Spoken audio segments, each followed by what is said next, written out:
Good evening, everybody. Kevin J. Johnston here. Welcome to episode number 51 of the Tax and Money Show. That is correct. The Tax and Money Show is happening tonight. We're going to be talking about stop getting ripped off by your boss and the Canada Revenue Agency. Wow. So there's a lot to cover in tonight's show, everybody.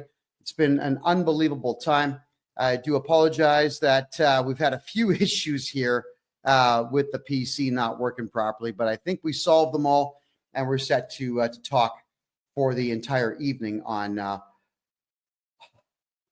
some very serious problems. All right, I'm just going to come right out and say it. We have a serious issue in Canada, not just with the Canada Revenue Agency. We have a serious issue with a severe lack of manliness, a severe lack of masculinity. I'm gonna tell a story. All right, this has been going on for the last little bit now with a client of mine, and this client of mine is guy my age. I'm 53. This client of mine is just about the same age, and he is working for a company that he owns. That is correct. He owns his own business. The guy is a contractor. And as the contractor, he would be looking to purchase items from various locations and sell them to people. So what does that mean?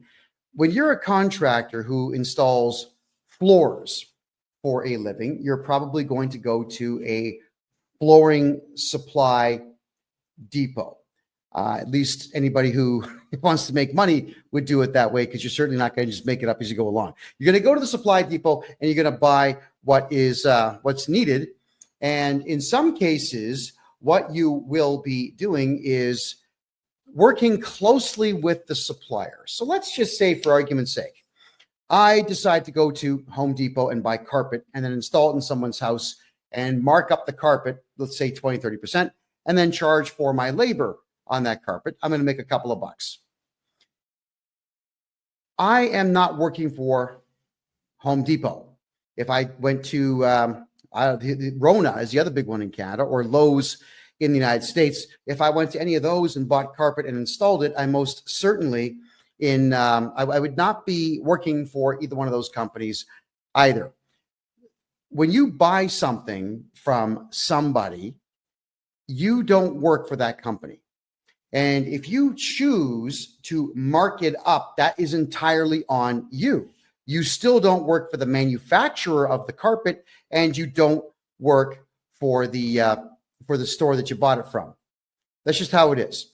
And if, let's say, Home Depot or Aiken Heads or Rona or any of the other guys that are out there were to state that you do work for them, well, they're actually committing fraud, because money is going to be changing hands in some way, shape, or form if someone is lying and saying that you work for them when indeed you don't.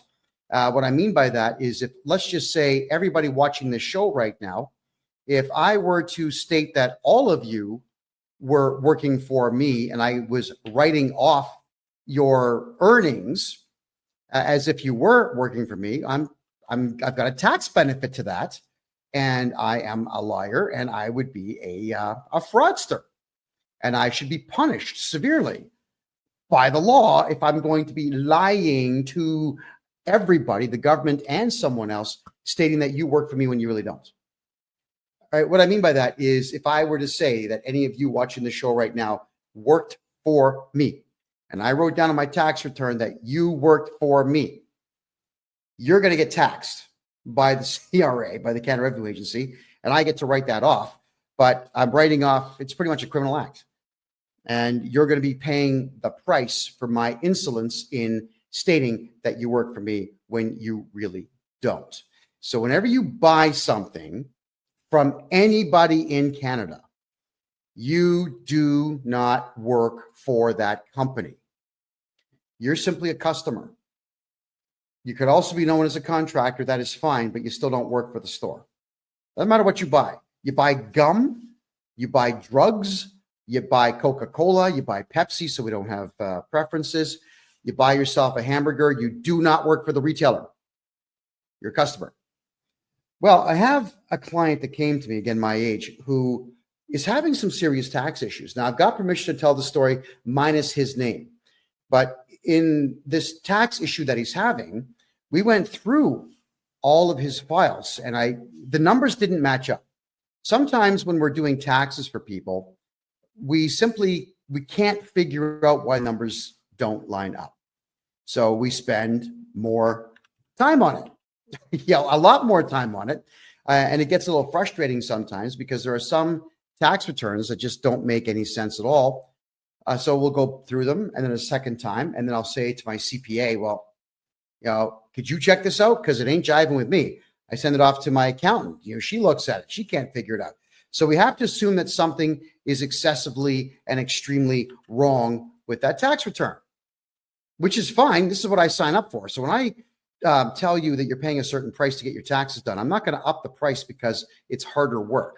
That's not what I do. And I'm not complaining. This is not a complaint. I'm not saying it sucks to do extra work. I don't shy away from hard work.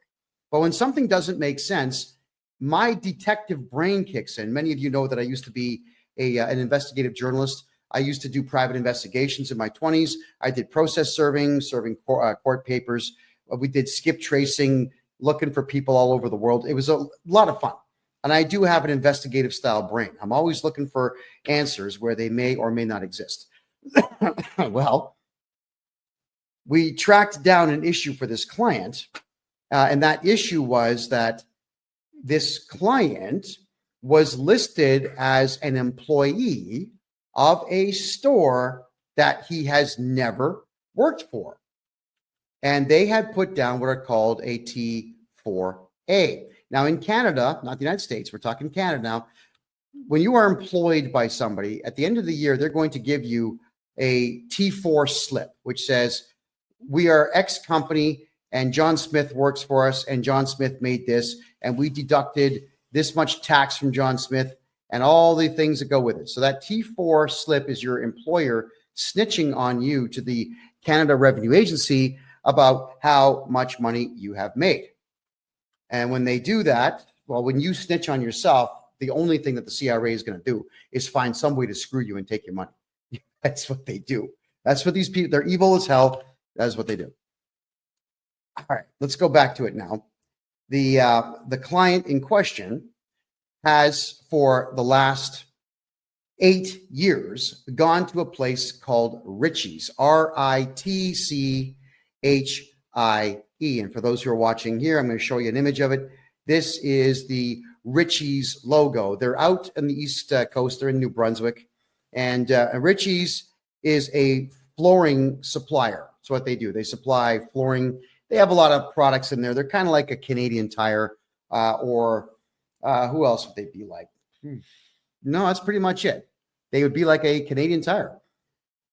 For our American friends, a Canadian Tire is a place they usually have a mechanic shop and they have a whole bunch of mid-range, mid-grade stuff for sale. Sports gear, camping gear, stuff for your home and whatnot. It's all pretty mid-range. Well, that's what Ritchie's is. They've got a lot of mid-range stuff and they have some higher end stuff. This is another version of it here.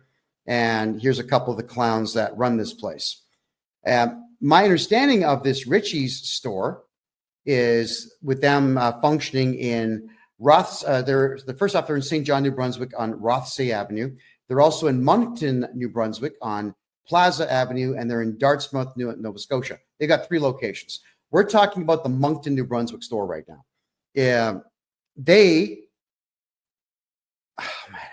I can't even tell this story and take it seriously, It's just so irritating. So what happened is they got audited 15 years ago. I'm going to back the story up a little bit here. They get audited 15 years ago, and it scared the hell out of them.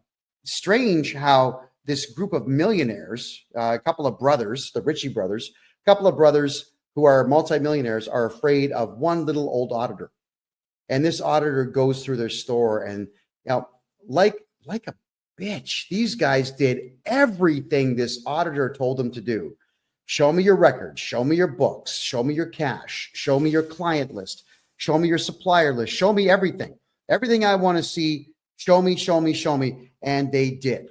And they ended up paying a lot of money because they were stupid, didn't get a lawyer.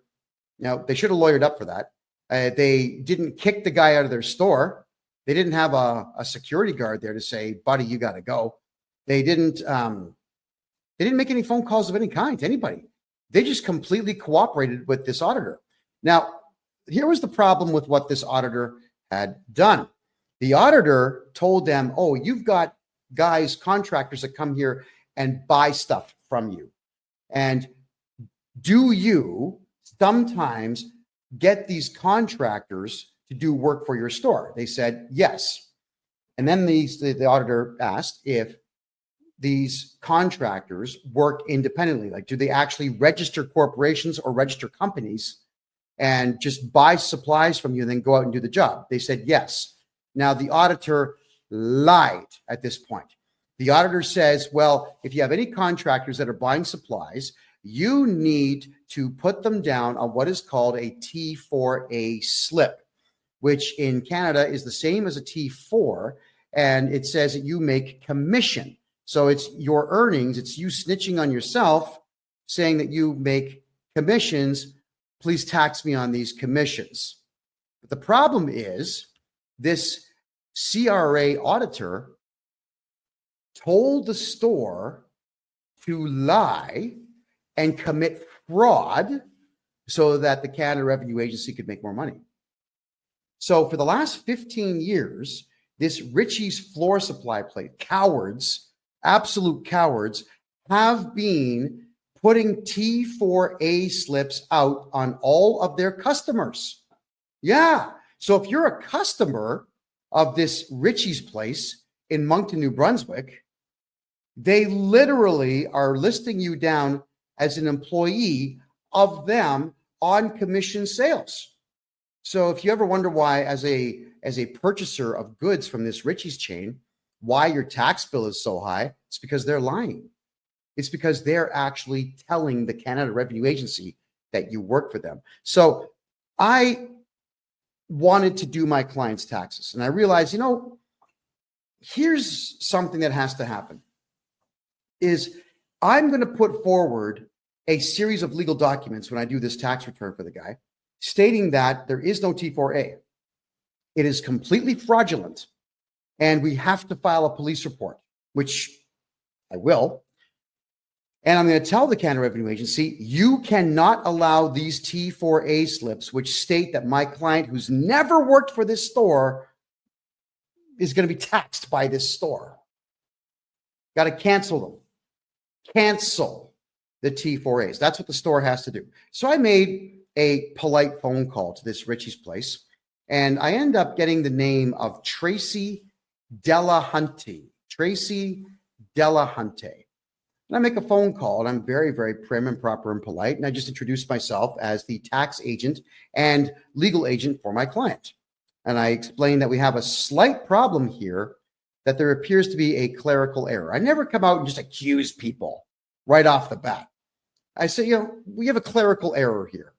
It would appear that you have mistakenly put down my client as an employee of your corporation. And I'm wondering if we could get that corrected, please. Boom. She just starts screaming at me, this chick. I'm not going to repeat all the stuff that she said, aside from the gist of the story, which is, we're not going to do that. We got audited. We're never going to get audited again because of you. We're not going to reverse that. We're not going to cancel the T4As. He works for us. I said, well, I'm afraid you're wrong. Well, it's the government.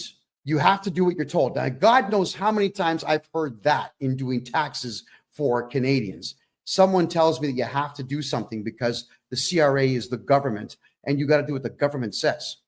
No, you don't. You've got the right to remain silent. Anything you say can and will be used against you to either put you in prison or take your money. So shut up. Stop talking. So I explained, look, that's actually incorrect.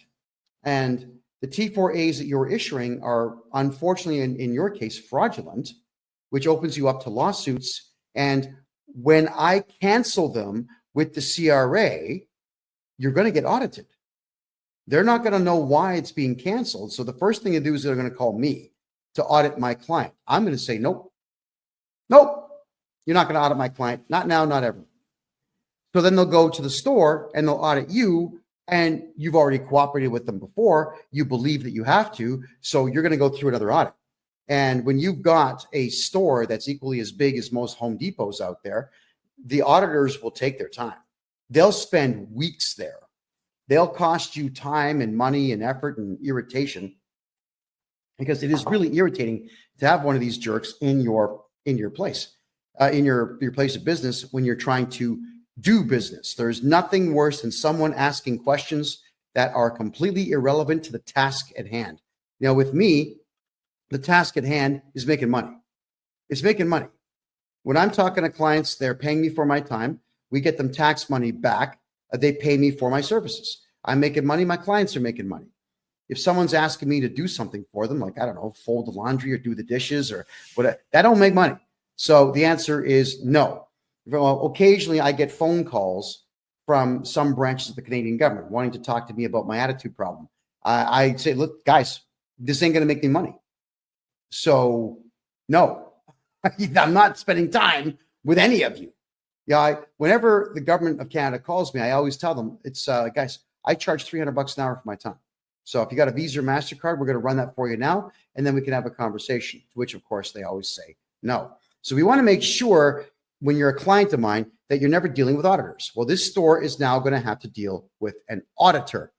She says to me on the phone that, look, honey, I've been doing this for 10 years. I know everything about taxes. That's what it sounds like. I said, well, if you've been doing taxes this way for 10 years, with all due respect, you've been doing them wrong. We put auditors in prison who harass my clients. That's how it works. No, you don't. Well, yeah, we do. I'm a private investigator by trade. I'm a tax expert here. We hunt them down. We file charges. We make sure it goes all the way through. At the same time, we cancel the audit.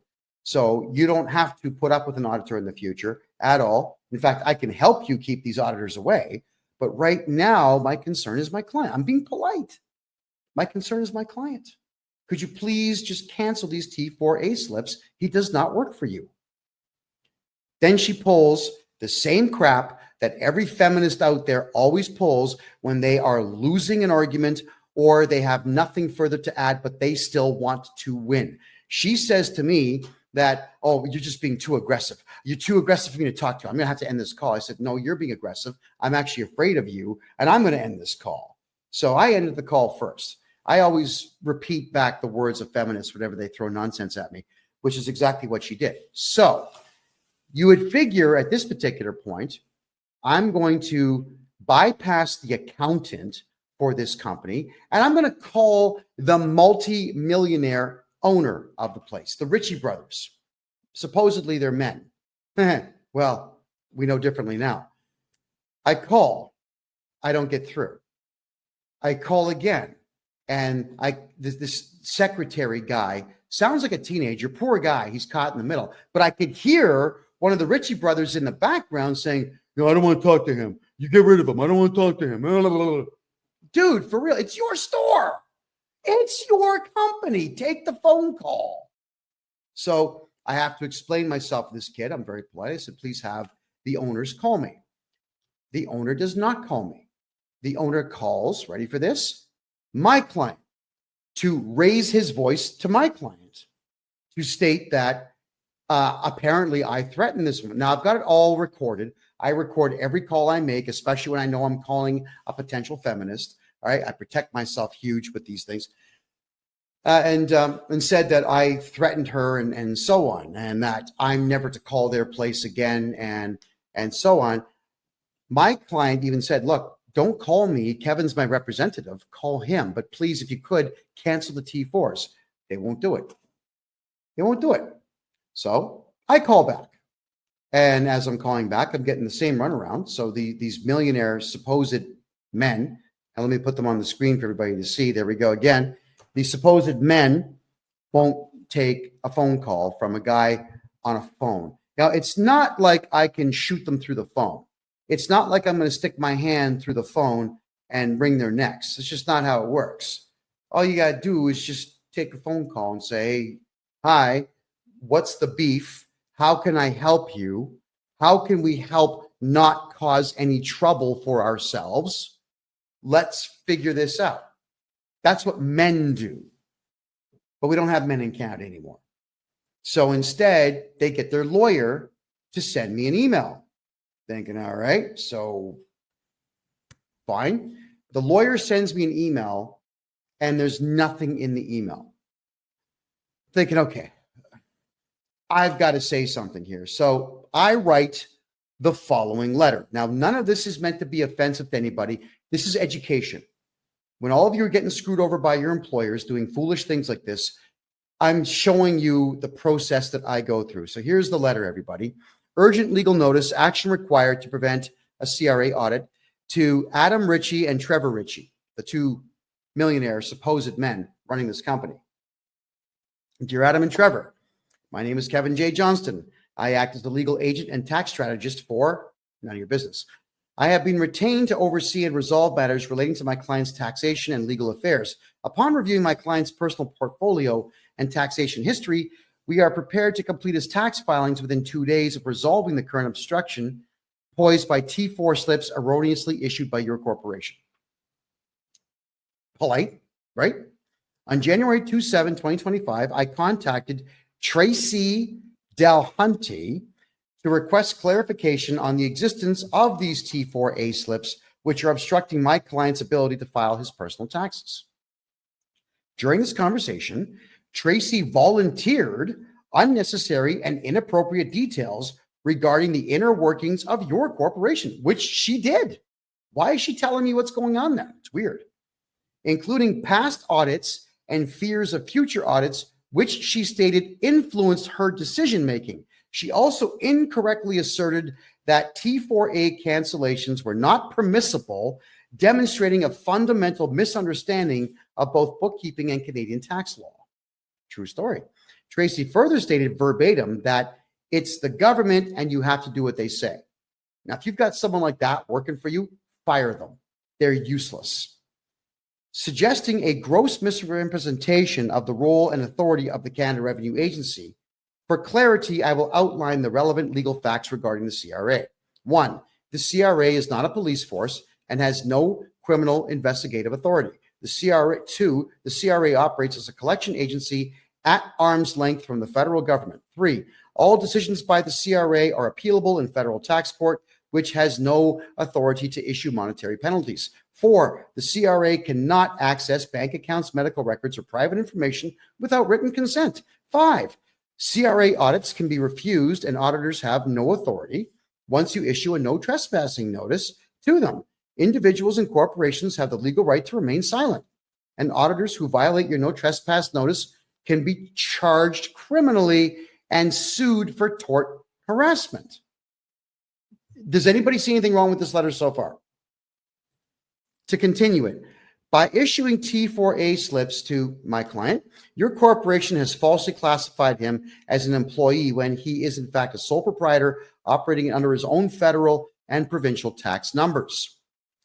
There is no employment agreement, record of employment, or contractual relationship between my client and your corporation that would support the issuance of a T4A tax slip. This action constitutes a fraudulent misrepresentation of my client's status and creates legal and financial complications for him. To resolve this matter amicably, I propose. All right. This letter has gone to Ritchie's Flooring in Moncton, New Brunswick, for those who are curious about that.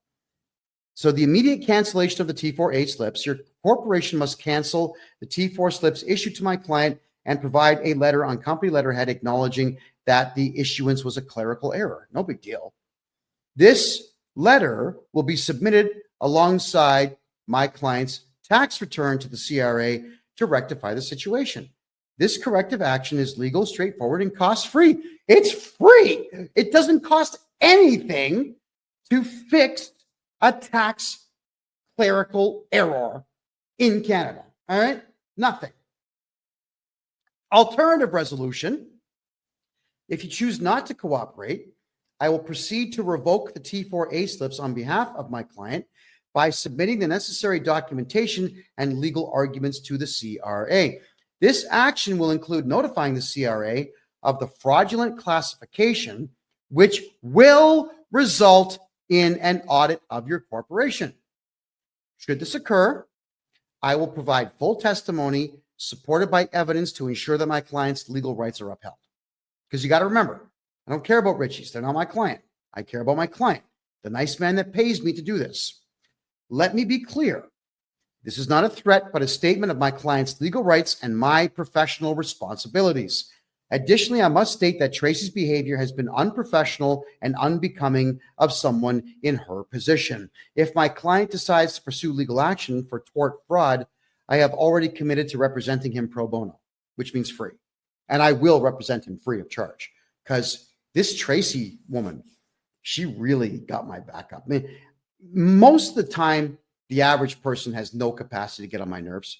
But when you've got a hardcore fundamentalist, lunatic, feminist creep who wants to shout out that her 10 years of tax experience cooperating with the CRA somehow outdoes my 40 years of experience not cooperating with the CRA, well, yeah, my back's going to be up. But what got me the most with her conversation with me is when she pulled that crap, "You're too aggressive for me to talk to."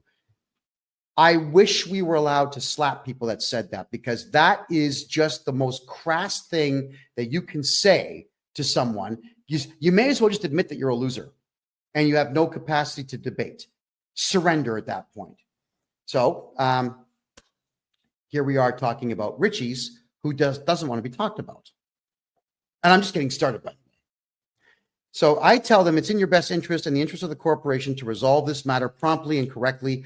Please provide confirmation of the T4A cancellations and the requested letter by February 3rd, 2025 to avoid further complications. Signed, me. All right. So again, you figure that the men, the brothers, these two names here, you've got Adam and Trevor Ritchie, Ritchie's Flooring. You figure that at this particular point, they would have the temerity, maybe, or just the bravery to contact me. You just say, look, oh man, this guy sent us a legal letter. He's accusing us of fraud. You know, why don't we call him and try to iron this out? That's the first thing I do. I try to iron it out. There's always a way to get things like this ironed out, but no, they've got stupid pride. Why? Because these two millionaire brothers apparently are beta cucks and allowed this feminist bookkeeper that they have get them in trouble. They sided with her. Fine, they're allowed to, but I'm pointing out that they're still committing fraud, whether they have silly pride or not. All right. So then their lawyer emails me again. And in this email, he's pretty short and sweet, but here we go. His name is Mark. You'll love this one, everybody. It's Mark D. And the last name is Tector. Mark Detector. Are you kidding me? That's this lawyer's name. He says, I am legal counsel for Ritchie's, and I have been retained in relation to the above noted matter. That was the letter I sent in. I have your email and letter dated January 29, 2025. I am reviewing your letter with our client and I am obtaining obstructions. In the interim, do not contact my client and do not make any further disparaging and unfounded comments against them or their employees. Regards, Mark Detector, partner at Stewart McKelvey Lawyers and Advocates. Advocates? I think he spelled that word wrong. I think advocate. Doesn't advocate have a D in it? I think it does. They forgot the D in their logo. The phone number is 902-420-3358. And he's got a cell phone number of 902-402-0101. All of this is going to be on freedomreport.ca afterwards if anybody wants to see it. And it's going to be on my website, KevinJJohnston.me. And you can read all of this nonsense for yourselves. So the lawyer, he does the right thing. He represents his client, and he's telling me that he's representing his client. He's telling me not to contact the client. Now, that is actually proper procedure. When you hire a lawyer or a representative or an agent, the agent is the one who speaks on your behalf. No big deal. That's okay. But to tell me not to make disparaging comments. Are you kidding me?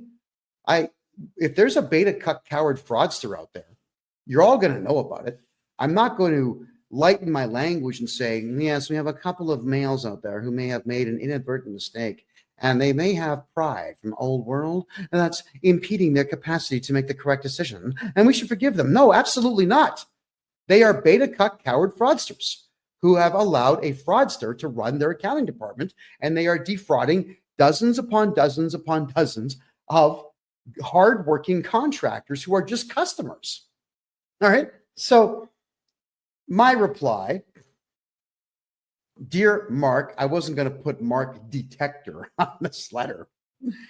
Thank you for your letter acknowledging my legal demand. To clarify, I have no interest in engaging in discussions with your clients. My sole request has been explicitly outlined in my previous correspondence, and I expect it to be addressed accordingly. Right? There you go. Regarding any statements I have made, whether private or public, I am fully prepared to enter into a non-disclosure agreement, which is called an NDA, with your client, prohibiting me from making any future public statements about them from the date of signature forward, contingent upon their full compliance with my lawful and reasonable request. I trust this matter will be handled expediently. My name. Okay, nothing to argue with there. So what I'm saying here is that you have a couple of beta cuck fraudsters running this store, interfering with the tax return capacity of me, and literally lying to the Canada Revenue Agency about people who work for you that don't. And I'm going to tell the world about it. But had the lawyer read this letter and told his clients, hey, you know what? This big mouth, this big mouth from Canada that never shuts his big mouth, who's on the front page of every newspaper in Canada, will shut his big mouth, everybody, if you just cancel the T4As. I mean, if I was the lawyer, I would tell him, look, don't be a friggin' idiot. Just cancel the T4s and we'll draft the NDA and shut this guy up. That's fair, right? Well, not in Canada. You see, Canadians are not as smart as Americans when it comes to this whole NDA thing. Canadians have stupid pride. They get their backs up over nothing. And they always say, no, I'm not going to do anything he wants. Okay, fine. So I'm going to tell the whole world how much your company and you suck. That's my right. And I'm also doing it as a warning to all of you out there to pay attention to what your employers and your suppliers are doing, because it can really affect you negatively. So he comes back with this really short letter. Mark Detector tells me, we have now had an opportunity to review this matter with our client. The claims in your letter are without merit. Well, which claims? The claim that your client sucks, or the fact that the Canada Revenue Agency has no power whatsoever to force somebody to break the law? I mean, which one is wrong according to you and your client? So telling me that something is baseless, that it bothers me, not because I'm getting my back up. Lawyers are losers. Almost all of them are losers in Canada. They're not smart enough to get my back up. But the point is, this lawyer should have made a proper presentation to his client and explained it. He didn't. He comes back with this really short, terse, ridiculous nonsense. And now my client still doesn't have an answer. Again, it's my client. I care about my client. I do not care about this Richie's flooring supply shop run by beta cucks. So I had to send him a letter. I send him another one. Now, it's a bit of a lengthier letter, but it was necessary to send this because I must do everything I can for my client before we involve auditors of the CRA to penalize his supplier. Good morning. To the lawyer, Mark Detector. Good morning. I'm not entirely sure if you're actually doing your job or just taking money from your client. However, since everything I say has merit and your client is openly refusing to undo the fraudulent reporting that they have done, I will go ahead and trigger an audit against Richie's with the CRA, which is what I'm going to do. It is exactly what I'm going to do. Now, you've never heard me say that I'm going to cooperate with the CRA in any way. I'm going to cooperate with the CRA on this one. At this point, your client is fraudulently laying claim that my client is a staff member so that they can, ready for this, so that they can engage in higher write-offs, which I am calling exactly what it is, tax fraud. I will go ahead and have the T4As canceled without your client's involvement. And as much as I hate the CRA, I guarantee you I will cooperate with them fully to ensure that the audit against your client is extremely fruitful for the CRA. You should pay attention to Proverbs. I wrote an amazing one as I grew up in a country whose main export is cowardice. When you make a decision based on fear, it is 100% wrong 100% of the time. Tell your client, thank you very much for their time, and please wish them the best of luck with the audit that is coming soon. Should your client come to their senses, I won't be doing anything until Thursday of next week. So that's this Thursday, this Thursday, because I have other work to do. I'm not going to give you a deadline of any kind because I know your client is not smart enough to understand what a deadline really means. And thus you can count on this being our last communication unless you would like to talk your client into some sense and have them reverse their fraudulent way of doing business for my client only. All right? I don't care about the rest because they're not my clients. Also, without a court order registered in Bogota, Colombia, and Panama City, Panama, in those regions' proper courts, I will not be keeping my mouth shut. In fact, I plan to use your client as a case study in stupidity and an example as to why, when adults have fear, they fail. Letting you know in advance, I will ignore every Canadian court order that you get. Sincerely, me. Now, lawyers don't like it when you speak like this to them. So what does the lawyer do? He sends me a stupid letter. Here it is. Oh, not this one. It's this one. Please, mark detector again. Please see my earlier emails. Your allegations are without merit. My client reserves its rights in relation to any actions or defamatory statements you may make. First off, that's grammatically incorrect. My client reserves their rights. There you go. Not its, their. Okay, so I don't make defamatory statements. I use funny language to tell the truth. I can come right out and say, Richie's does not do business properly. That's not funny. But the millionaires who run Richie's Flooring Supply in Moncton, New Brunswick in Canada are a couple of beta cuck fraudsters who are absolutely gutless and will not take accountability for their illegal activity, and nor will they even pick up the phone when a gorgeous hunk of man looking like this makes a phone call to them to simply have them spend 5 minutes fixing a problem. My God, these guys at Richie's, this is their store one more time, right? I'm trying to understand how these guys got rich. And then I did some reading into the company, and they didn't do it. The brothers didn't do it. Their father did it. So these rich losers just got daddy's money when he died, and they're going to run this place into the ground because all they're doing is committing fraud. And they have a lawyer who's not doing his job. You know, your lawyer should really give you hell.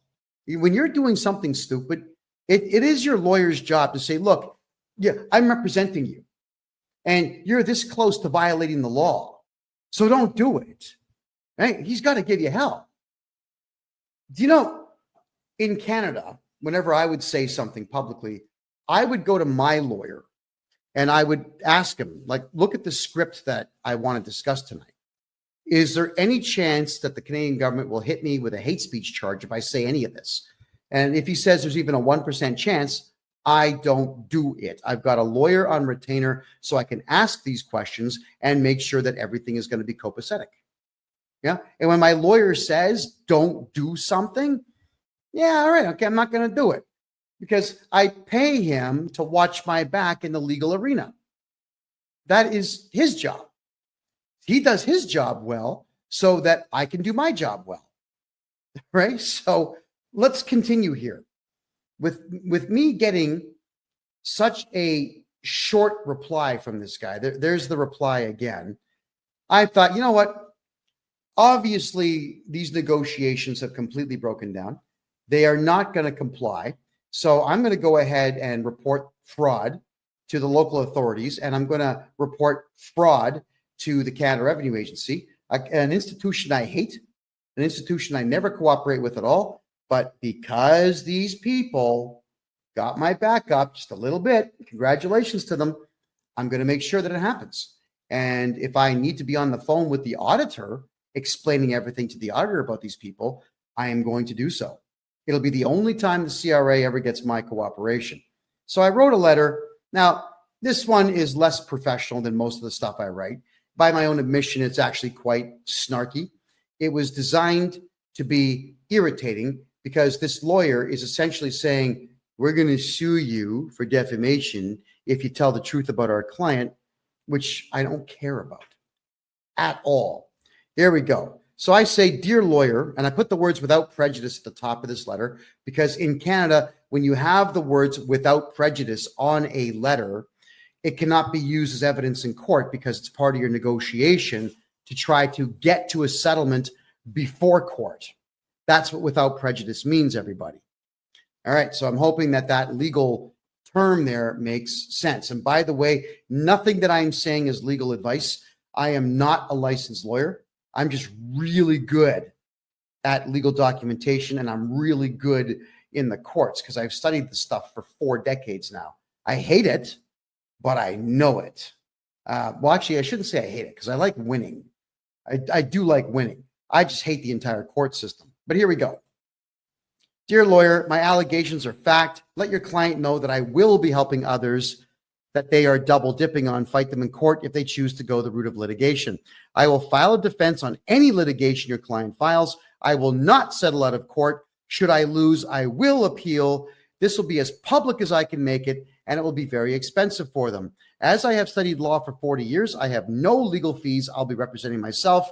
Not true for your client. Side note, pride goeth before our fall. This woman that Richie Boys hired is really going to destroy them. Let them know that they should not act on her feelings because I won't be letting this one go. I'm going to use this case as an example of how not to behave in the accounting world and how to avoid eventually meeting me. That dumb working for them is dangerous as she is really stupid but believes herself to be a genius. She should be flipping burgers, not stealing from the CRA. I am not an unreasonable man.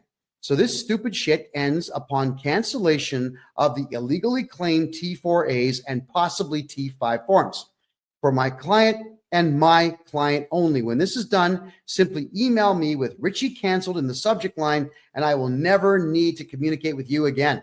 I will fix my client's taxes and move on. Let the Richie boys know that this can be solved with less than 30 minutes of effort, and that it will please me greatly to have this done right away. They really don't want me cooperating with the auditors of the CRA, which I will gladly do just to irritate that dumb ant they have working there. And that comes from the heart. Oh yeah, they will most likely audit them all personally when I request them to, which I will. Do what you will, Kevin J. Johnston. So these Richie's people, really, they need to grow some balls. They need to grow some sense. They need to gain a little bit of business acumen. And if you ever want to keep yourself out of lawsuits, Canada, you got to think like an American. I know all of you are saying, I hate America. Why? Why? Americans know how to do business. This type of thing would not come up in an American company. I've dealt with American companies thousands of times. And whenever issues like this pop up saying, listen, we got a problem. You're committing fraud and we're going to report you to the IRS. Like, whoa, wait a second. What's the problem? They will actually try to work with you. In Canada, everyone just gets offended, especially feminists. And this is the stupid stuff they do. So the lawyer did not reply. And I'm a little disappointed in that, but yeah, whatever.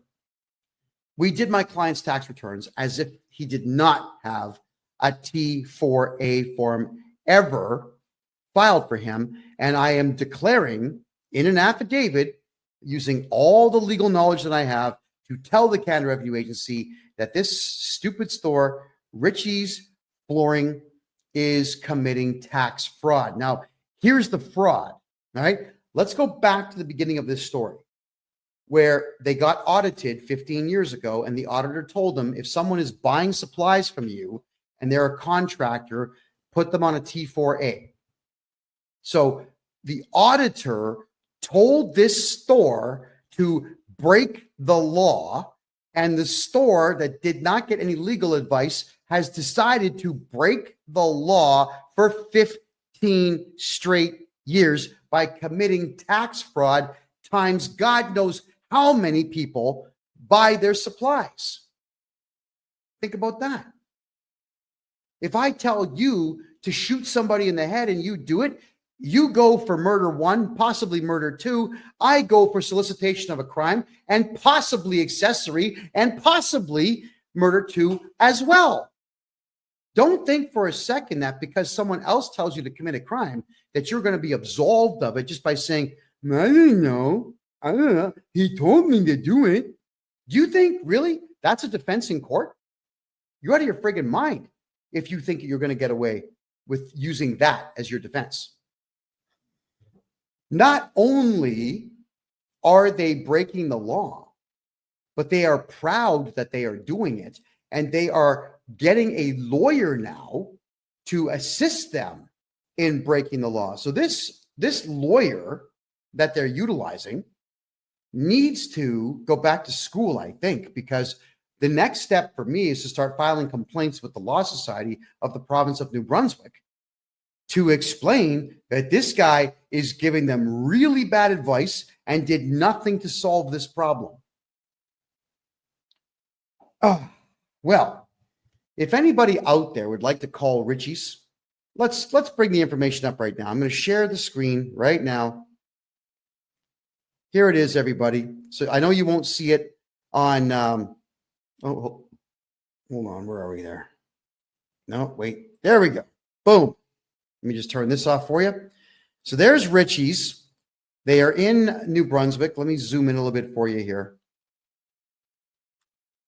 That's the store right there. Richie's Flooring Warehouse, 19 Plaza Boulevard, Moncton, New Brunswick. Okay, everybody out there who's watching on TikTok. Oh, sorry, guys.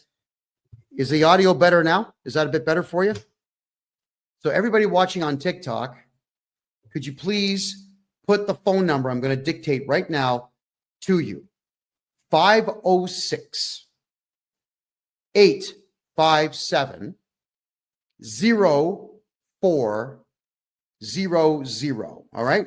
506 857 0400. I'd like all of you to ask for Tracy Delahunty and ask her why she insists on committing fraud. Okay? Ask her. Don't be rude. Don't swear. Don't do any of this, but I need all of you to record these calls because stores that do this type of thing to people are evil. It is evil to do this, but we don't have to be evil. We just have to play the game the right way. So I'd like to ask you all, give her a call, Tracy Delahunty. Tracy Delahunty. Give her a call at that phone number and ask her to cancel T4A forms for everybody who is a contractor because it's illegal for them to double dip. Now, what do I mean by double dipping? Let me tell you right now. You see, these contractors in Canada, they're going to write an invoice. They'll write an invoice to this store for, let's say, $10,000 for services rendered. And then this invoice is also going to have the goods and services tax on it, which I think is 15% in that province. And the store will pay them and they'll be able to write off that expense. It's a contractor expense. It's a contractual staff expense. But what they're also doing is using the T4A slip to write that off as well. So they get to write off the same guy's stuff twice Well, the guy who wrote the invoice is no longer able to use all the expenses he has to lower the amount of money that he's making on a job from this company. Think about that. So the store is double dipping, which means that the individual contractors get completely screwed on their taxes. Completely and totally screwed. So I need everyone to give them a phone call and ask them if they could please stop defrauding their contractors, and again, record the call. And if anybody gets anything interesting out of these people, because they like to talk, they will probably share information with you. Could everybody who's going to do this call, here's what's going to happen, okay? Either the funniest one that you record or the one that gets the most information. I'll play that one on the next show as a follow-up to this show, and you're going to get $100 of my own money. I'll send you $100 of my own money for being the winner, the one that gets the best stuff done. Now, I don't mean prank them. I don't mean phone them up and flush a toilet. That's dumb. What I mean is, when I say funny, is get them to react in a certain way where they're actually divulging information to you that they shouldn't be divulging. Because everybody on the East Coast of Canada, it's not that they're really, really, really, really nice people. It's that they're just, in some cases, really dumb, and in many cases, drunk. There's a lot of alcohol abuse on the east side of the country.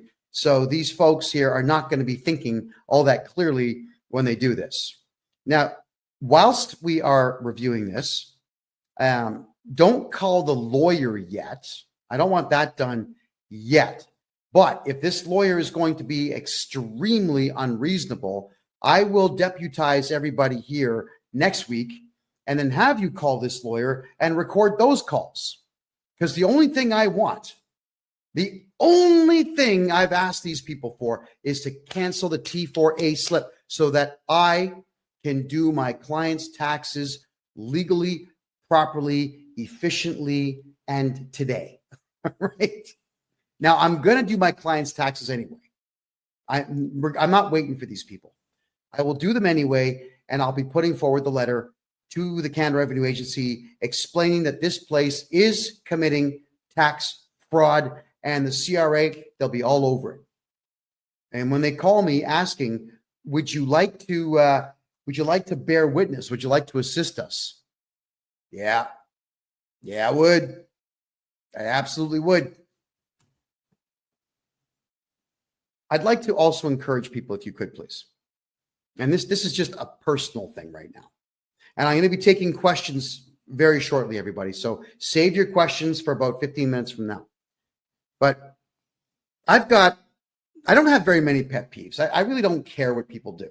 It's none of my business.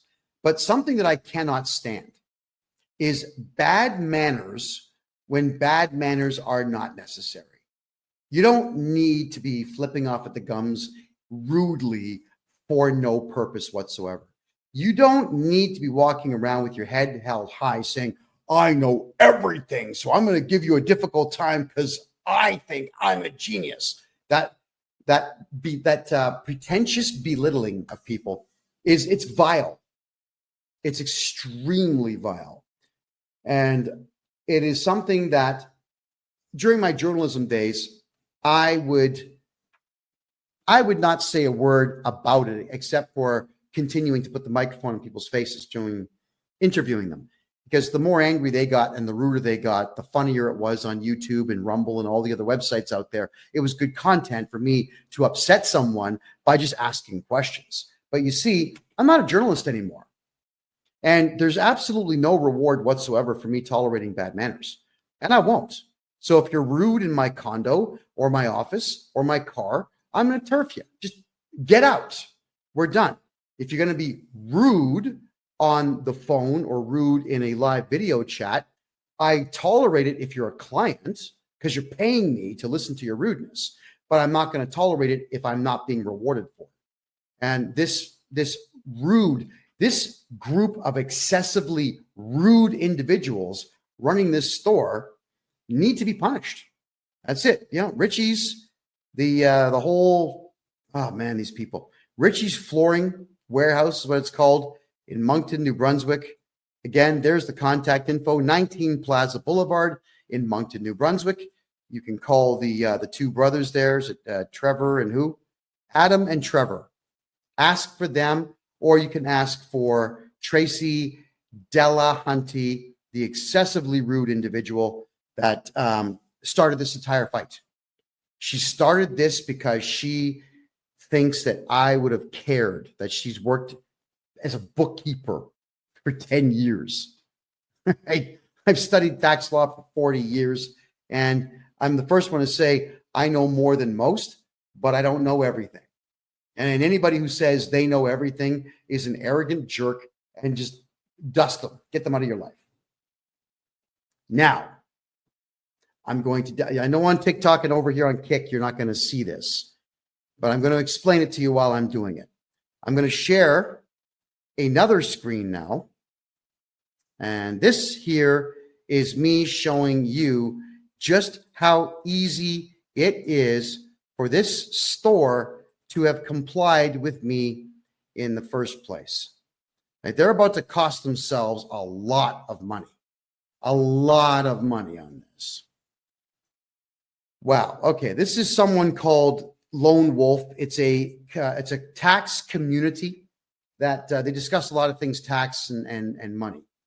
And I come to this one not necessarily as a resource, but I come in here a lot just to see what updates that they make, because these guys tend to aggregate everything from around the web. So T4 slips in Canada is what we get at the end of the year from our employers. The T4 slip will say how much money we've made. It'll tell the CRA, the Canada Revenue Agency, how much Canada Pension Plan was deducted, how much employment insurance was deducted, federal and provincial taxes, and any and all bonuses that were paid. It snitches everything on you. And the T4A is the same thing, except you don't really have a salary. It's more commissions, or I guess odd jobs that you're doing for the same company, where they want you to pay tax on what you've made. I mean, if you're a client of mine, you pay tax on nothing. I fixed that. But I'm just telling you what these forms are for the sake of education here. So now let's go to this form here. And it says to amend, cancel, or replace a T4 slip in Canada.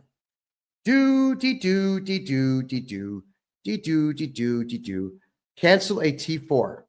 Detailed steps. I click on it. So if you're preparing a T4 and you have any tax software at all that interfaces directly with the Canada Revenue Agency, you go to the top right corner where it says amend. You can click on the original, amended, or you can cancel it. You use this mouse and you cancel it. That's it. And then look at that, everyone. It'll actually say canceled on the T4. That's not even 5 minutes. That's 30 seconds. That's all it takes to cancel a T4 or a T4A. And I cannot believe that these crazy fools over at Richie's Flooring want to commit fraud and tell me how difficult it's going to be for them to cancel these T4As that they are illegally imposing upon people who don't even work for them. There's this merry band of losers. I really hope that this cost them customers. Thanks, Joseph, for the hat. I appreciate that. I hope this cost them a lot of customers, because you just can't do this. All right. Maybe what we should do is talk freely now about one of the many reasons why I left Canada. For my American friends watching this show, I'm a Canadian citizen, born in Toronto, raised right next door in the city of Mississauga, which back in the 80s was a phenomenal place, and I wouldn't give you $5 for the entire city now. It's a dump. It is a dump. All right.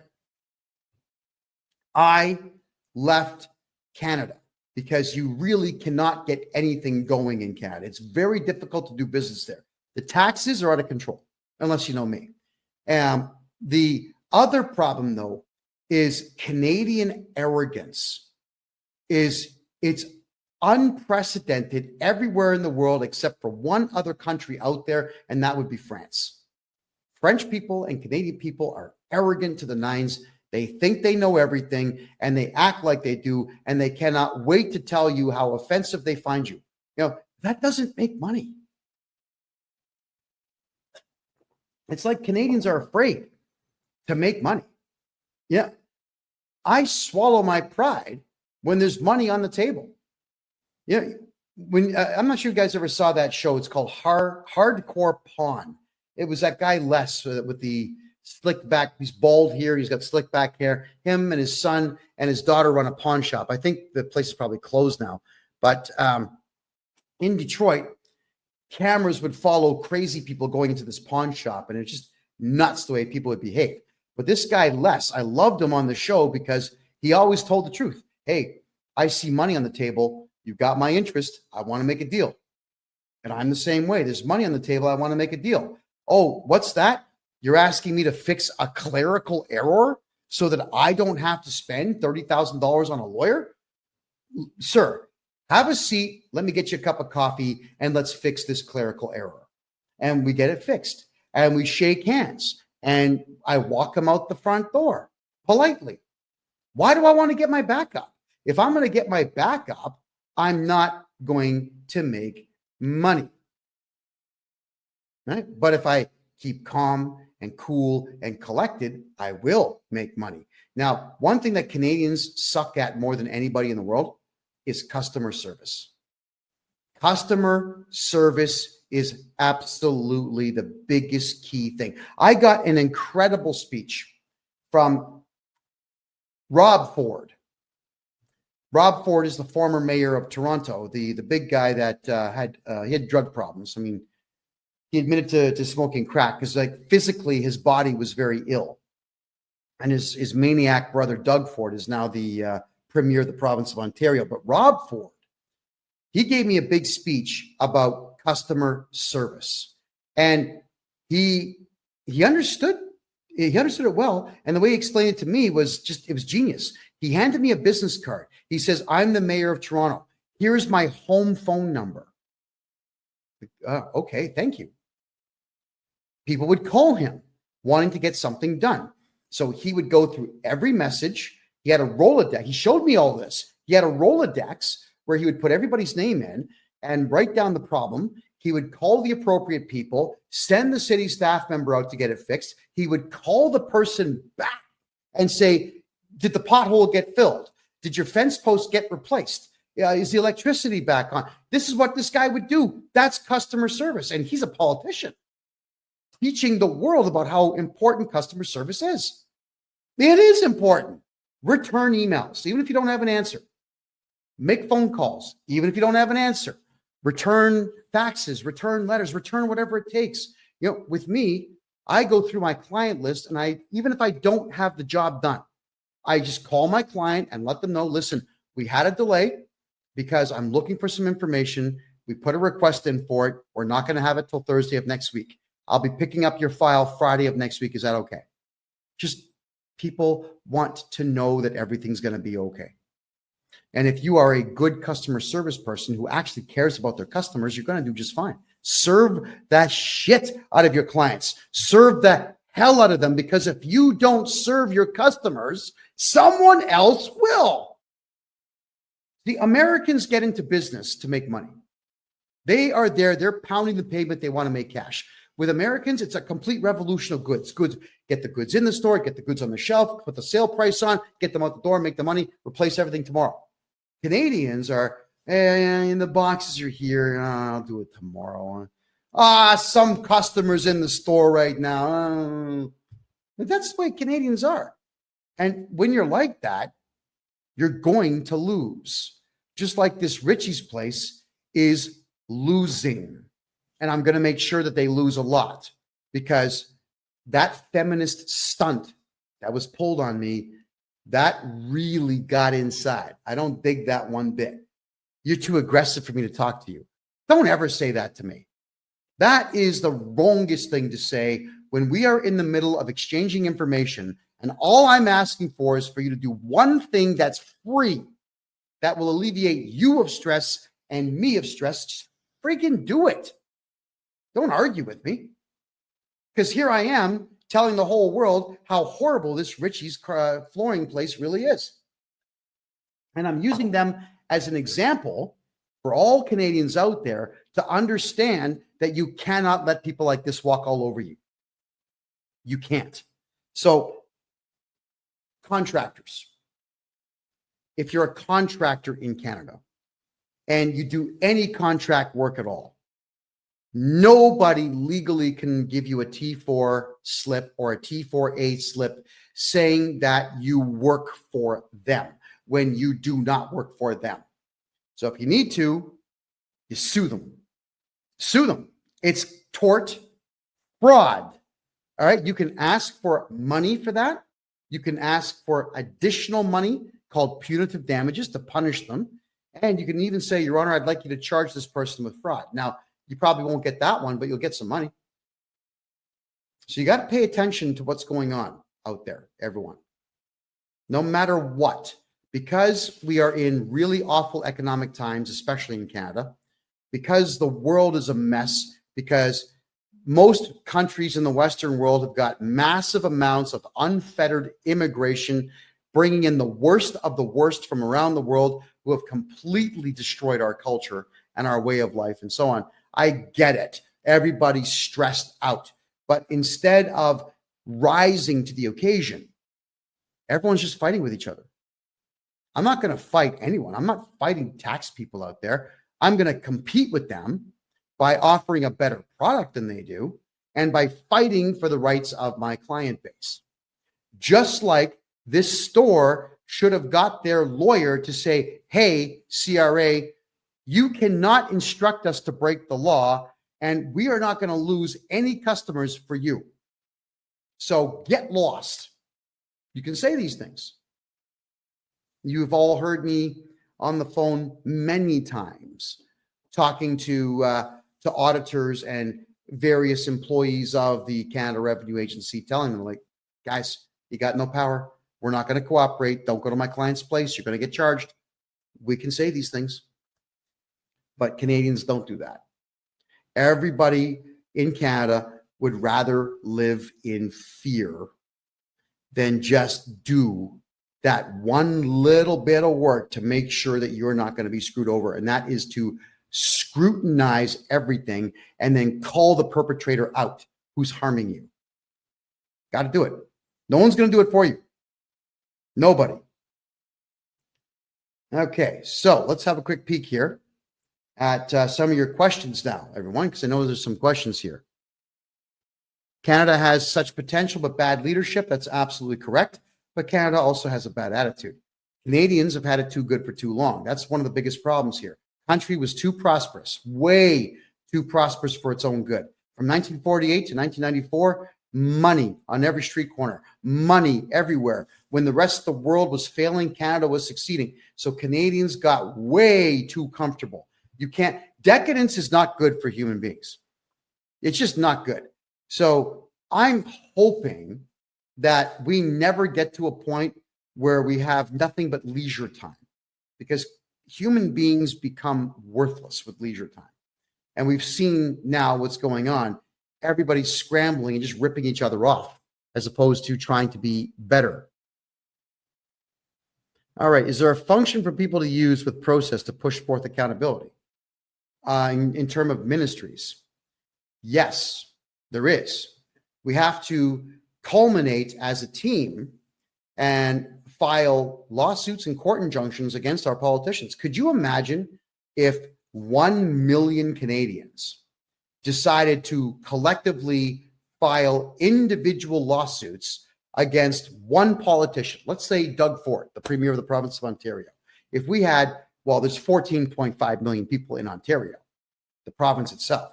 What if 1 million, not even 10% of the population, filed a lawsuit against the guy individually? You'd bankrupt him just in the defenses. He'd have to spend over $100 million just filing defenses plus the legal fees. He'd be bankrupt. You could take his house, take his car, take his money. Yeah, we can do these things. There's a way to go to any courthouse anywhere in Canada and file criminal charges against these people. It's called laying up private information. Why do we not do these things as a society? No one's going to do it for you. So stand up, get off the couch, go get it done. Go do these things. Absolutely, we can. All right, I'm going to have a quick peek here at some of your questions. Okay. Am I live? Yes, I'm live. It is currently 10:15 p.m. Eastern time on the 18th of February. Thank you so much for asking. I see some questions here now in the Rumble room. Boris N65, you just ordered a 60-minute call. Excellent, Boris. You should be able to log into Calendly and pick your date and your time. So we'll be talking soon, I'm sure. We got there. Real MGTOW. Kevin, have you guys been able to clear up your tax backup? Yeah. I mean, our tax backup is, we'll call it under control. We have a backup of, say, 2 weeks, but that's standard during tax season for any accounting company. We developed a brand new software package that's going to blow your mind, everybody. Imagine this. Well, actually, let's just work with the real numbers. No, so I'm going to do this for everybody right now. Let's do this right now. I'm going to bring up the income tax calculator. This is a website called Wealth Simple. I'm not even sure what they do, but it's a handy little toy to play with. All right. I know that you're not going to see it on TikTok or on Kick, but I will state what it is that I'm doing here. So let's turn this off. If you have a look here in the province of Ontario, if you make $100,000 a year, the federal tax is $14,000. The provincial tax is $6,986. Canada Pension Plan and EI, which is employment insurance, ends up being $5,105. So on 100K, you're losing $26,136. Now, what bothers me about this is when a corporation is filing taxes, what they've got to do is they have to take the CPP, the Canada Pension Plan, and the employment insurance, and they have to match that. That's right. So for every employee that you have making 100K, you have to match the Canada Pension Plan 100%, and you have to match the employment insurance by 140%. Wow. So the rough number, if you look at it right now, the rough number is going to be about $5,800 per person per year that you have to spend for nothing. It's infuriating is what it is, because the Canada Pension Plan is going to be empty by 2032. And EI, I don't know if any of you have ever tried to get employment insurance, but I can assure you, you're not getting it. So why are you paying into it? Oh, yeah, so that third world invaders can get money for free to the tune of $5,000 a month. No, thank you. Not interested. So what we do now is we've got a payroll company in place, and the payroll company, we charge no fee for this. And I mean no fee whatsoever. We're going to do your payroll for you. So let's say your pay cycle is absolutely every week. On Wednesday, what you'll do is you'll jump on our website and you'll put in, like, you'll have drop-down boxes, John Smith, Steve, Richard, Paul, all these people in there. You put down what they made. It'll work out the CPP. It'll work out the EI. It'll work out the provincial and the federal tax. And it will tell you how much to pay us so that we can pay your staff member. All right? But you don't pay the matching on the CPP and the EI. You don't give it to us. We will pay your staff what they are owed, and then we will issue T4 and T4A statements at the end of the year to your staff member. And here's the other cool part. Your staff no longer work for you in this business model. They work for my company. So if you've got to fire somebody, I'm actually renting this person back to you for $1 per year. You can say, hey, Kev, or how about this one? Kevy, baby, looking good today. Listen, that guy, John Smith, that is currently on payroll, get rid of him. We want him fired. Okay, good. I make a phone call. John, listen, I hate being the bearer of bad tidings, but you got to go. You've been fired, and here's your severance pay. Here's your final paycheck. Thank you very much for your service, and good luck to you in the future. And this way, they cannot go to the labor board about you or you or you. They have to go to the labor board against me. And I can assure you, especially in the provinces of Alberta and Ontario, They don't want to deal with me because I drive them mental.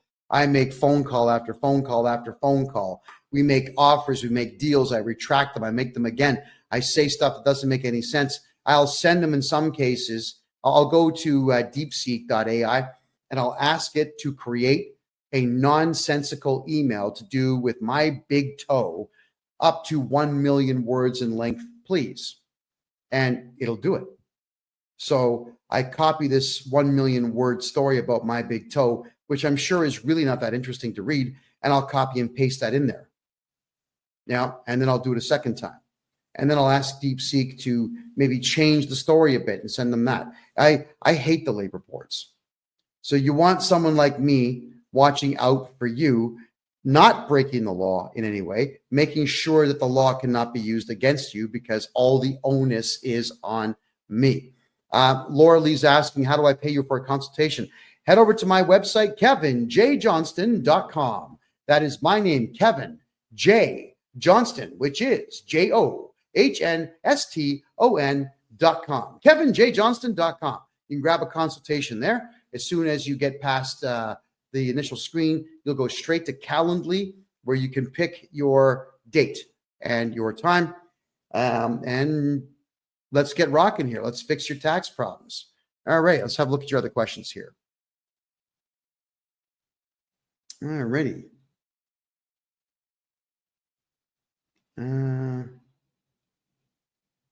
All right, guys, I don't really want to get into politics. All right, so for everyone who's asking me about politics, I'm staying out of it. I did my last political show on the first Tuesday of 2025. I don't care anymore. I had a lot of fun. I did a political podcast for 7 straight years. And we cost a lot of politicians a lot of money. I thoroughly enjoyed my time. But I'm a tax guy now. I'm enjoying taking money away from the Canada Revenue Agency and giving it back to the people. So don't call me Robin Hood because I don't look good in tights. Just call me, I don't know, call me a hate-filled maniac for hire, because I am, when it comes to these CRA people, I am a maniac. I can't stand them. I hate them with all my heart. So I go to town on these idiots, and they don't like it. And they typically back down because they have absolutely nothing that they can do to stop me from doing what I do best, and that's irritating people.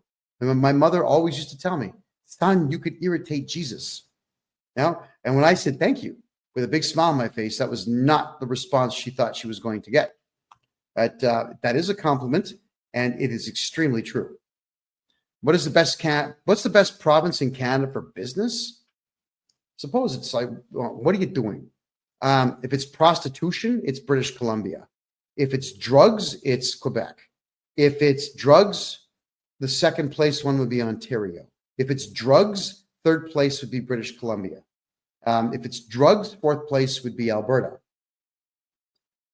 But if you're looking for which province has an economy that's growing, the only one is the province of Alberta in Canada. All the other ones are shutting down. Everyone's leaving. Everybody is leaving. Yeah. I do taxes for people in Quebec.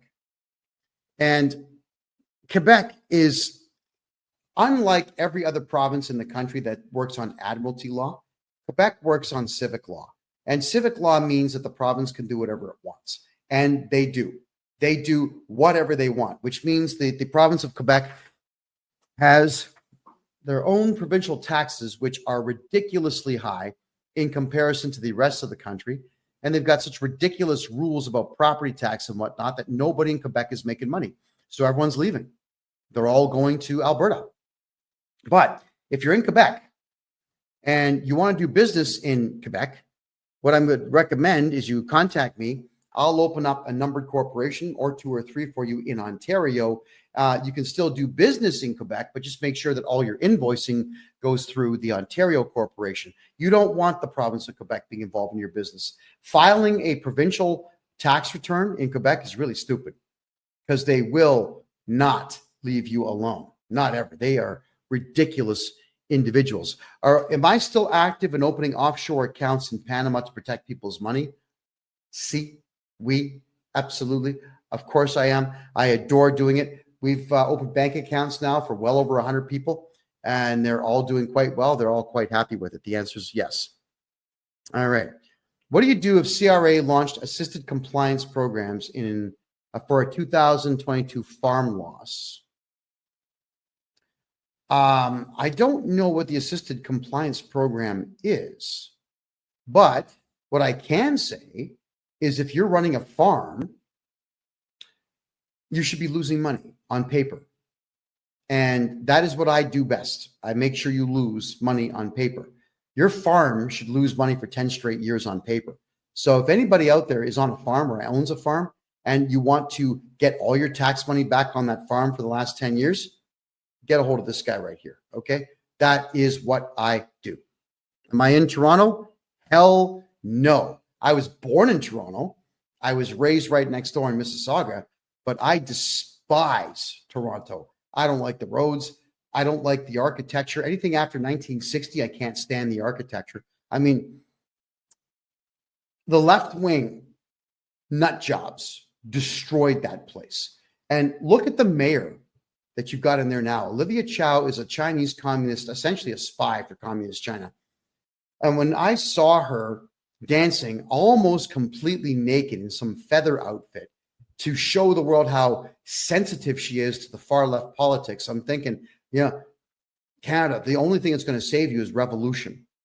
A violent overthrow of your government is the only thing that'll save it. When you've got that type of trash in charge of the biggest city in the country. And when I say biggest, I mean biggest by a lot.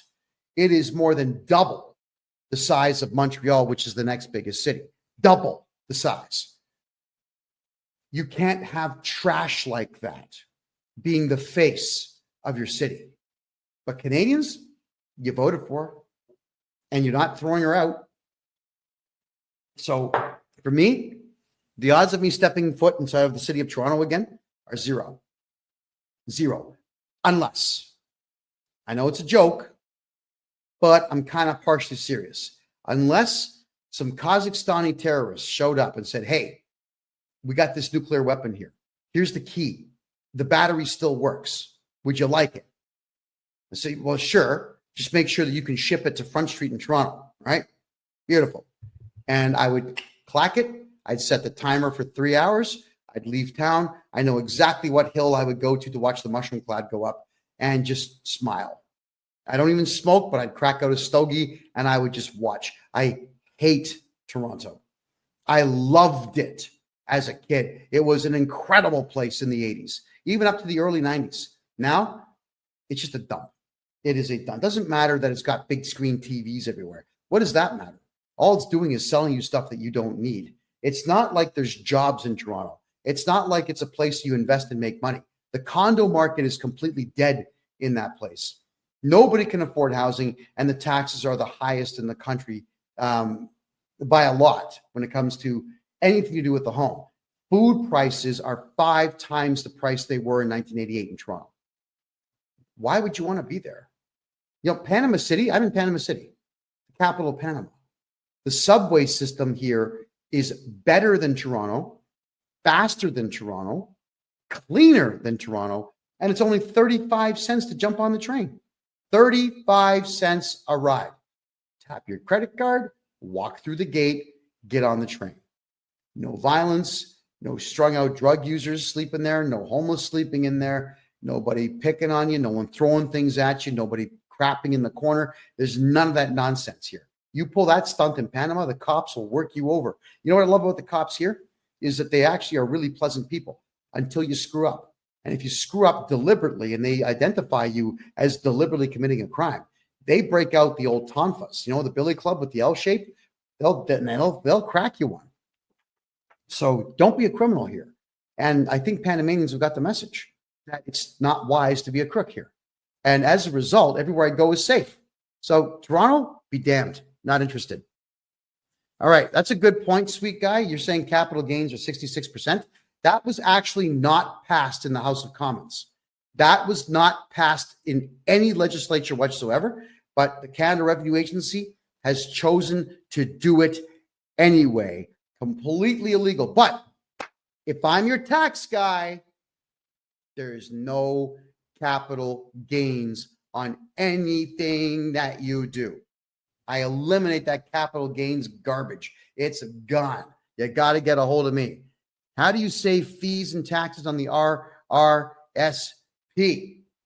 I'm your tax guy. If I'm your tax guy, gone.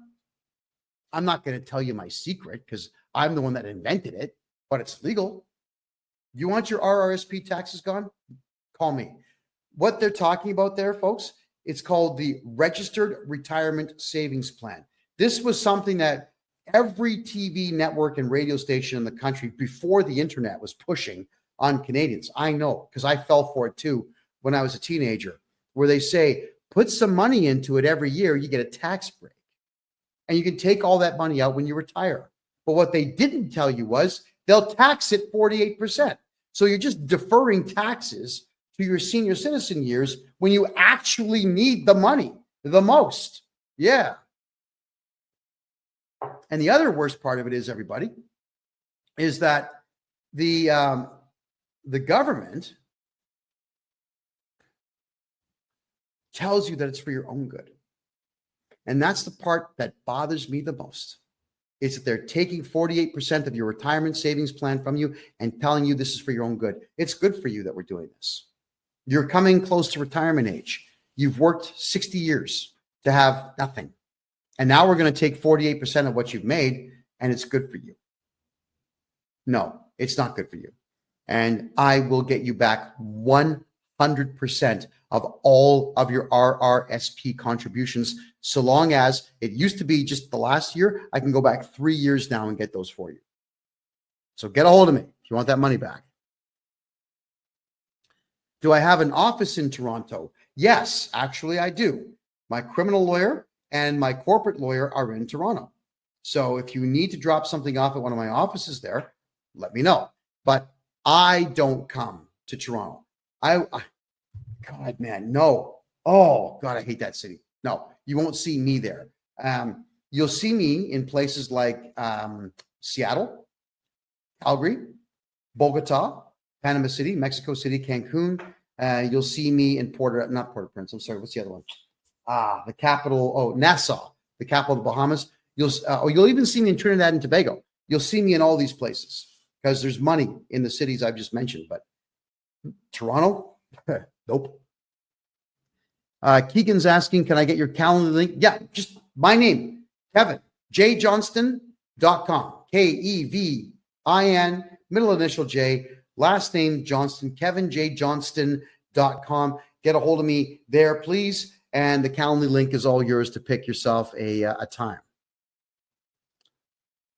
Okay, Sweet Guy says, I'm 65 and I've watched many of the major metropolitan cities just deteriorate to absolute garbage. Correct. So have I. That's why I want nothing to do with Vancouver, Toronto, and Montreal anymore, which is a shame because those were three amazing cities in the 80s, even the 90s. They were fabulous places to be. Now, no, forget it. Can't talk me into it. Is Panama safe for kids? Yeah. It's a very safe place, especially if you're a gringo. The cops here will protect the gringos because the gringos bring money. Now, gringo, which means, North American. Actually, mostly it's either you're white or you're born in the United States or Canada or Europe and you speak perfect English. You're a gringo. So they'll treat you quite well here.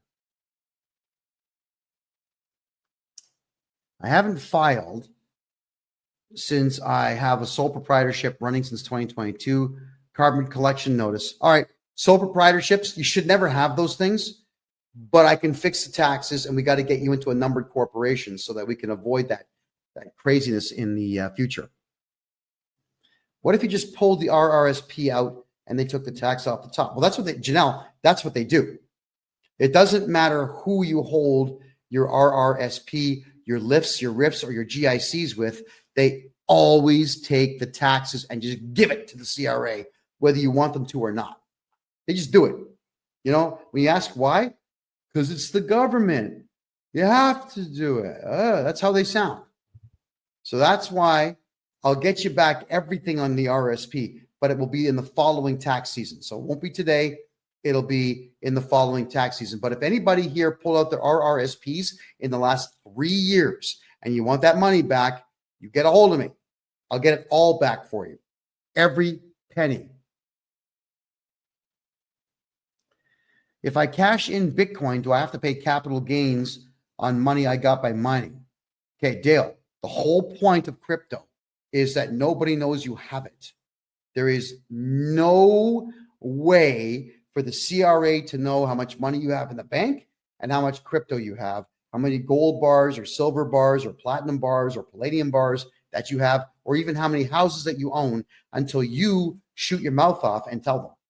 So, Dale, if you've got crypto and you're making money in the mining game or the staking game, shh, say nothing. It's your money.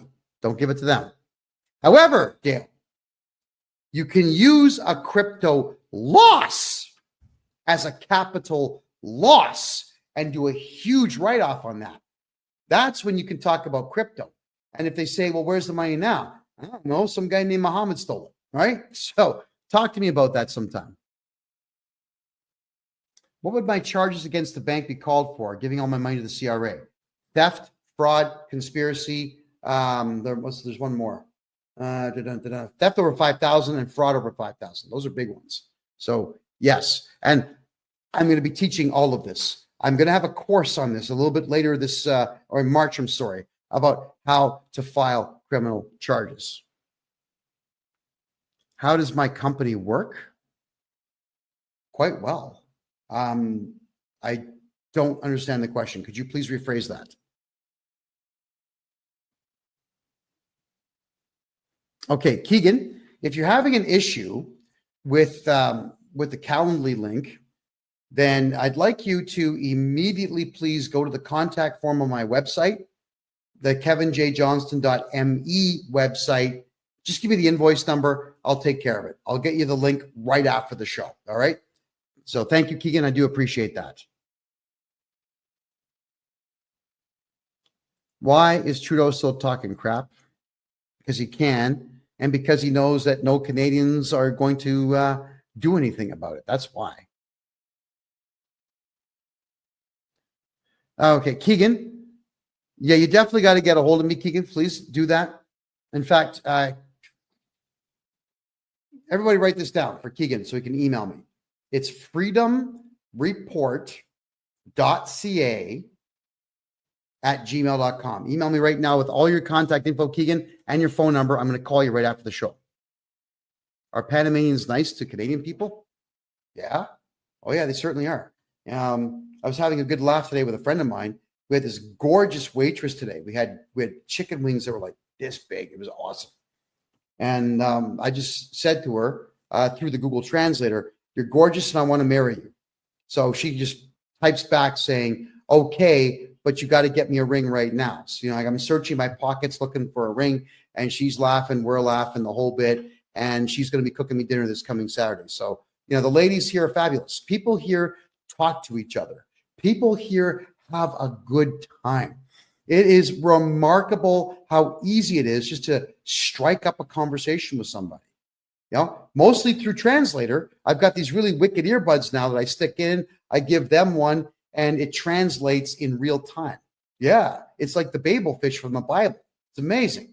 People in Panama are awesome, guys. You'd love it down here. I love it down here. Okay, Clap. If you're talking about the banks breaching fiduciary duties and breach of trust, that's not a crime. That's civil. You can sue them for that. So you certainly can do so. And you should.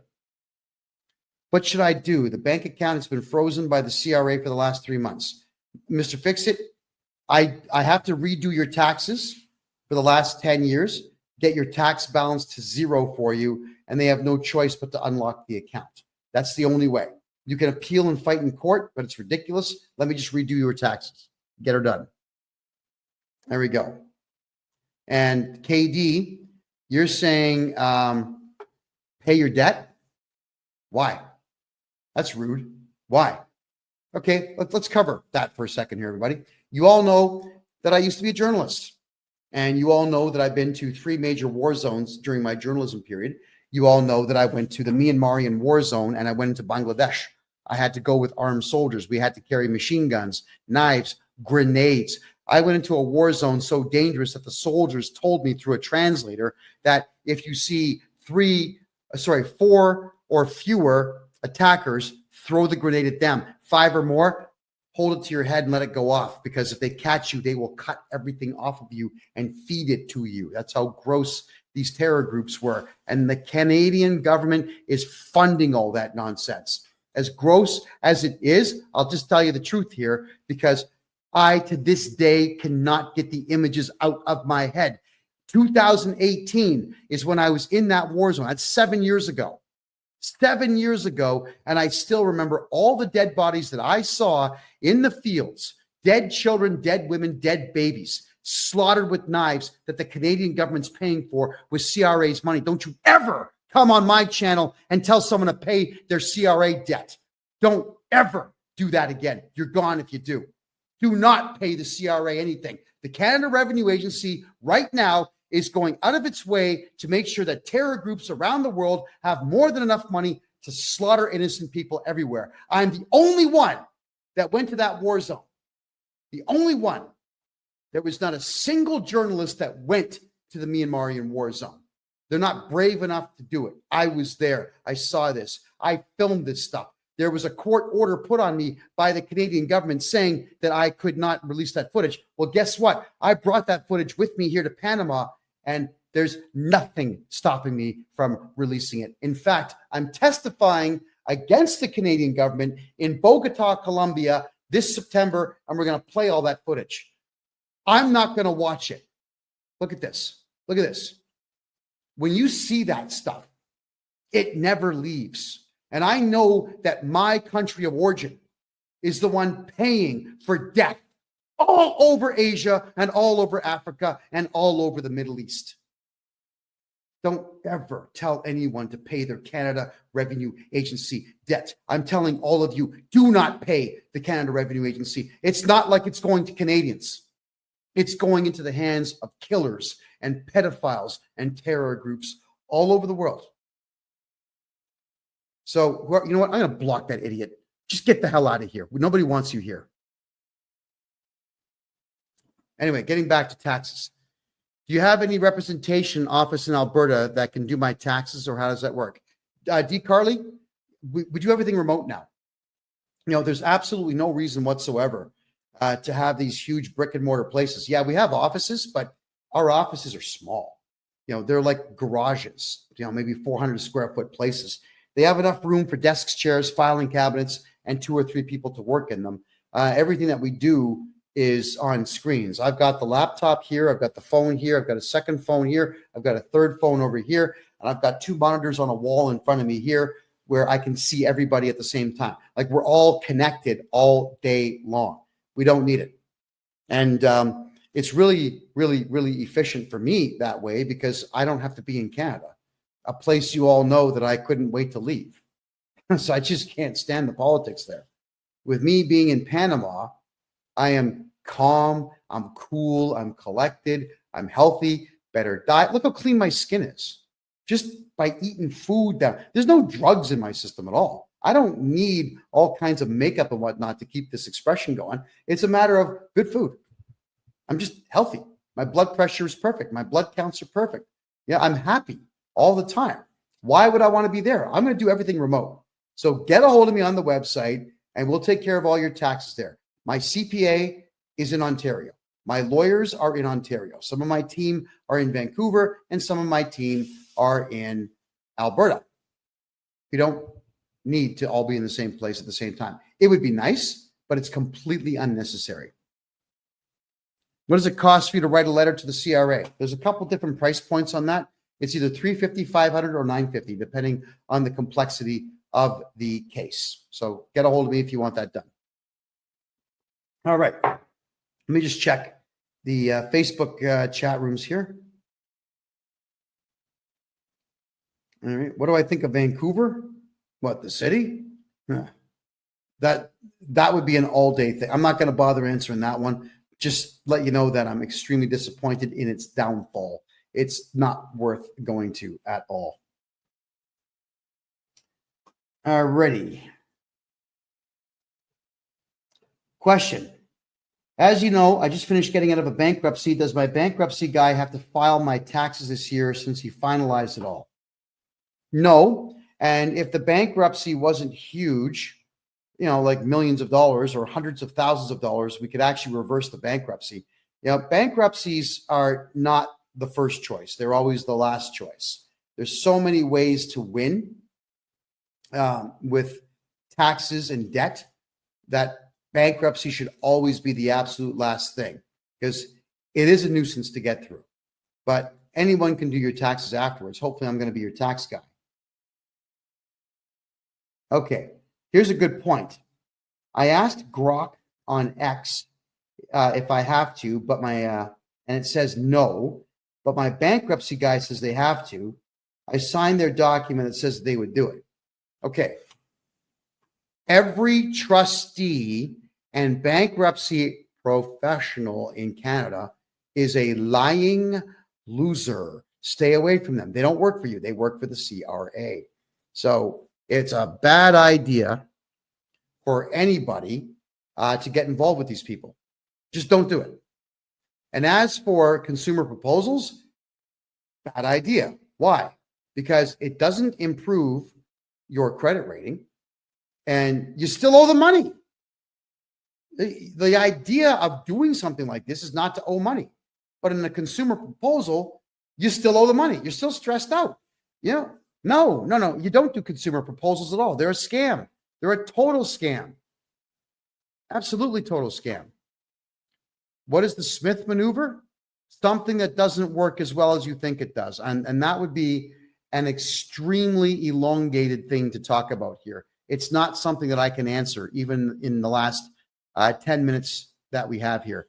Do I do living trusts? Yes. Here's the way that we do it. On the low level here, you have numbered corporations. Corporation A owns your house, holding company.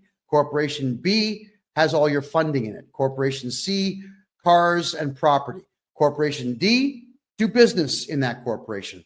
And all those corporations should be held under this one here, which is going to be your umbrella corporation. And then the umbrella corporation is owned by the family trust. So it has to filter down. And when you build a family trust, start with the corporations at the bottom, then move them into the umbrella corp. Then we move everything into the family trust. You can do it the opposite way, but it's a lot more work. There's far too much prep work to get that done. It's better to just do it piece by piece by piece. All right. What should you do besides a consumer proposal? Well, if it's taxes, hire me and I'll get your tax bill to zero. If it's credit cards, we can always negotiate a better price for them. Or if it's credit cards, knowing that you can't do prison time, and if you don't care about the credit card ever being useful again, you can simply just walk away from it if you like. There's nothing stopping you from doing so. Consumer proposals means that your credit cards will no longer work, your lines of credit are no longer accessible, and you still owe the money. It's positively worthless to do one. The trustees get paid by the government when you do a consumer proposal. So stay the hell away from those people. They're crooks. Do you have courses or classes we can take to learn how to set up and run corporations if we wanted to do business that way? Petra, yes. Starting March, the last Wednesday of every March at 8 p.m. Eastern time, all year long, which is going to be 5 p.m. Pacific time and something like 7 p.m. Eastern time, or sorry, Atlantic time. It's going to be right in the middle so everyone can be there for it. It's going to be a membership fee of $25 a month where you can come in and learn this stuff. It's going to be a private closed circuit meeting where everybody's on Zoom. You listen to what I say for an hour, and then we have a discussion, questions. That's how we're going to be doing it. Also, we're looking into the law right now. Right? I've got a meeting at the lottery head office, the Lotteria office here in Panama, to find out if it's legal for me to give away money to Canadians and Americans from Panama. We think it is, and the 3 people I've spoken to at the Lottery Corporation here in Panama say it is, but we got to make sure. Because if it is, everybody who joins up for that $25 per month fee is going to get a chance to win cash. All right, we're going to start giving away cash on this show come September. So we have big plans for what we're doing here. That my good fortune is your good fortune. I'm having a blast doing what I'm doing in the tax realm here for Canadians and for some American folks as well. So we're going to give back by giving away a bit of dough. Here we go. Can I assist you in British Columbia? I can assist you everywhere. It's just that Quebec is excessively difficult in some cases. There are some things in Quebec I can't fix because Quebec is a messed up place. But everywhere else, 100% yes. Am I able to set up a trust for crypto assets and capital gains? Yes, but you still should not be talking about crypto anyway. If you've got it, shh. So long as you shh forever, they don't know you have it. And if they call you and say, well, we're going to audit you, you call me and I get rid of the auditor and I ban them from communicating with you ever again. And if they do communicate with you, we charge them criminally. Just if you have crypto and gold and silver and stocks and bonds and debentures, and if you've got dividends coming in from investments all over the world, just shut up about them. Stop talking about what you have and you're going to be fine. All right. Keep it. It's yours. The CRA didn't earn it. You did. All righty. Next. All right. So Petra, yeah, you'd love Panama. This place is absolutely remarkable. I'm excessively happy here. D. Carly says, my wife received CERB in 2019, didn't do our taxes for 4 years. Now we've got huge penalties. Okay, D. Carly, I'll just redo your taxes for those 4 years. The reason that they put penalties on is because you didn't do your taxes, and they know that if they just guess and throw a big number at you, that's going to be your incentive to get your taxes done. So let me do your taxes and I'll get your tax bill to zero because that's what I do. If we need to cash out crypto, what do we do with it? Take the money and run. Shh, quiet. Don't say a word. How do you think the CRA is going to know you cashed out crypto? Do you think that they are looking at everybody's crypto accounts? Do you think that the Canada Revenue Agency even understands what crypto is and how it works? They're idiots. They hired 30,000 diversity, equity, and inclusion losers from crappy third world countries with intelligence quotients of less than 75. These people know nothing. Keep your crypto and keep quiet about it. Okay, just checking here. Thank you. How soon could you set up a consultation with me? Right now.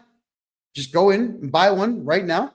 And Calendly will kick in and tell you what dates I've got available. My name, KevinJJohnston.com. There you go. Bobster, even if the exchanges tell the CRA about it, if I'm your tax guy, they're not going to do anything about it. Now, I know how to get rid of all this capital gains nonsense out there on crypto, houses, on gold, on even collector cars or modern art or whatever it is you're buying. If there's going to be a capital gain on there, I'm getting rid of it for you. The CRA can't stop me from doing what I'm doing because it's all legal what I do. All I'm doing is using their own rules to defeat them. And they don't like that because they throw all these clauses of the Excise Tax Act that they're relying on. So I throw back 3 times the number, all of them that suit me. You know, too bad. So sad. I need to hire you permanently for my personal taxes. How do I get in touch? Bobster, my personal website. Yeah, don't communicate with me on social media, please. I don't have time. But I've got a video that's just about to break 400,000 views on TikTok. And this video has something crazy like 950 comments on it. At least it did this morning when I checked it out. I haven't read a single comment. I don't even know what's there. I don't have time to go through social media. So hit me on my website, please, KevinJJohnston.me. That one's got the contact form for you, and you can simply communicate with me there. I'll get back to you as quickly as I possibly can. If I buy my house, am I going to have to pay capital gains? Not if I'm your tax guy. Absolutely not. There's no such thing as capital gains if this guy is your tax guy. Alrighty. Now we're down to our last 4 minutes here, everybody. So I'll take a couple of more quick questions here, and then we'll draw our conclusions for the night and part ways for another week. As always, this show is going to repeat itself on Thursday night. It will repeat itself live all the way through until the following Tuesday. So on Rumble, you can always watch the repeat of this show. It plays for four straight days after we're done. And for those who miss the old podcast, the old political podcast I used to do on Wednesdays, two of my co-hosts from the old show have decided to create their own show. It's called The Lounge. That's every Wednesday at 8 p.m. Eastern time. They talk for an hour, maybe two, about politics. And one of them, Ed Janusek, is in Argentina right now. And he told me that I would need to deliberately blind myself before I go because the women are so beautiful that you might walk in front of a bus not paying attention. Good for him. He seems very happy in Argentina. There we go. All righty. Thank you, Keegan. I appreciate that. D. Carly says, we've done our taxes and now we're paying a $35,000 bill to the CRA. Can I help? Yes. I'll get rid of it. I'll get rid of that tax debt. It's not even a debt. It's just a number they made up. Right? That's the thing with the CRA. They just make stuff up. Assessments and reassessments. It's a guess. It's a wild guess. They don't know what you owe.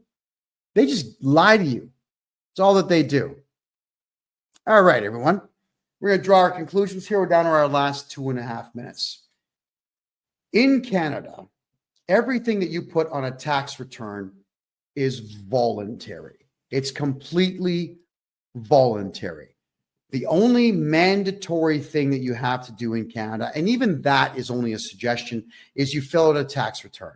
If you don't know your numbers, fine. Put your name and social insurance number at the top, sign the bottom, don't put any numbers on it, and mail it in. And now you have met your legal obligations.